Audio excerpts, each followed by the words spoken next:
garage that still needs to be done. I'm going to be tackling this area right here. I've got storage, things from long ago. My dad gave me that, and I don't know what to do with it. The boys broke it. It's like a light that goes outside, and I just haven't done anything with it. And a bunch of stuff for chickens and tools and things, so let me get started. I have cleaned up this area and swept under everything, so I still have a few things for the chickens underneath the table and some gardening bags, like grass seeds and tomato food. Other than that, this area is clean, and I will show you what I got. Now normally I like to paint the garage, and what I think I want to do with this yucky floor is put that granite on it, like an epoxy cover. Let me walk you over this way, and I will show you. Oh, that's going outside. My barbecue pit shouldn't be in here. It's going out tomorrow. So I've salvaged a few things here that I'm going to donate, and everything else I have filled up 2 big contractor bags.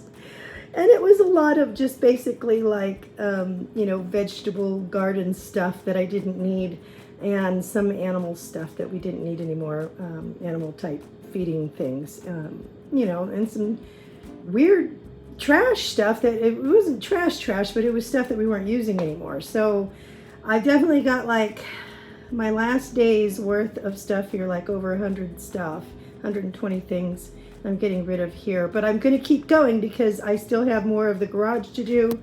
But as far as the challenge goes, I have completed all of my items, which is 30 per day. Welcome back to Sweetwater Place. All right, so just a quick wrap up for our decluttering challenge in January. How did yours go? Did you get a lot done? I really want to know, did you make a big enough difference in your life? Are you going to keep this going into the next month or so? I have to tell you, I definitely am. I have to. Although I have to tell you, I really feel so good of everything that I've accomplished, gotten out of this house, decluttered, given away, thrown away, and repurposed. And I'm just so happy that I made the difference that I did this month. I have to say it was kind of like having an additional job put in my life. I mean, I really had to make time to put hours away, like maybe a half an hour to hours every day to work on a section. And I found that the only way that I could really go into it, because I kind of feel like, when there's a lot to do and you have a lot to go through, you can get frozen and just kind of like paralyzed and not make any headway because it just seems so much and overwhelming. But I found, especially in the garage, that was my huge mountain. If I concentrate on one corner and one little section at a time, I can do it. And I just had to put blinders up and on not looking at anything else and just concentrating on that one corner. That was a really big help, concentrating on the smaller space and just getting it done bit by bit. Another thing that really helped me was envisioning the space to be used the way that I wanted to really use it. And that made a really big difference. Well, I had to ask myself some questions. What do I want to store here? How do I want to be able to use this space?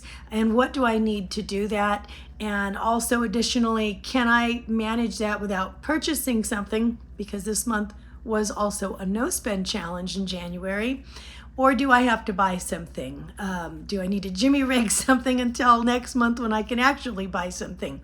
And many times I didn't actually need to buy anything. I just needed to repurpose something that I already had in the house. So I'd have to kind of like reorganize in order to organize. I'm finding that, when I think of organizing, one of the things that I always thought of, just go buy some shelves.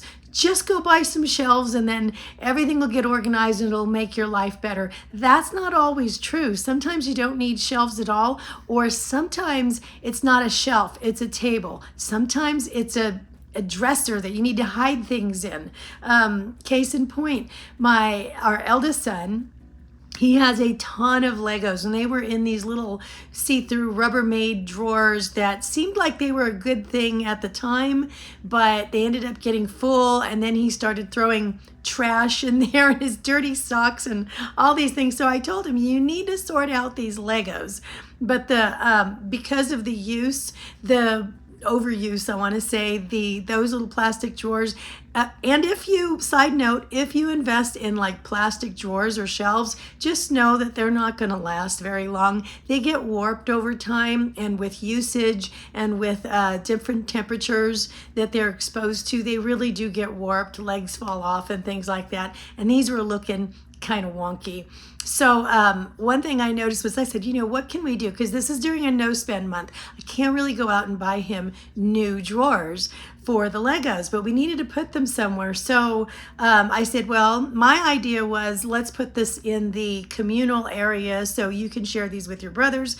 He said those are all particular Lego pieces, for certain parts. I didn't really want to put those in the communal ones because then I'll lose them forever and I can't put them back together the way they were supposed to be. So I said, okay, fine.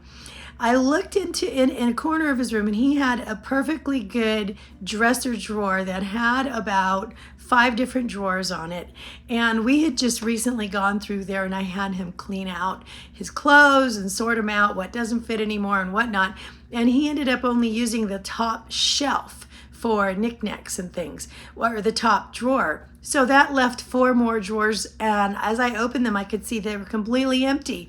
And I said, why don't we use these to store your Legos for now, which they fit perfectly, and then next month maybe we'll revisit it and see if there's a better way. So he was elated. He repurposed the dresser drawer units to put his Legos into, and it was just fine. And then I don't see Legos all over the room.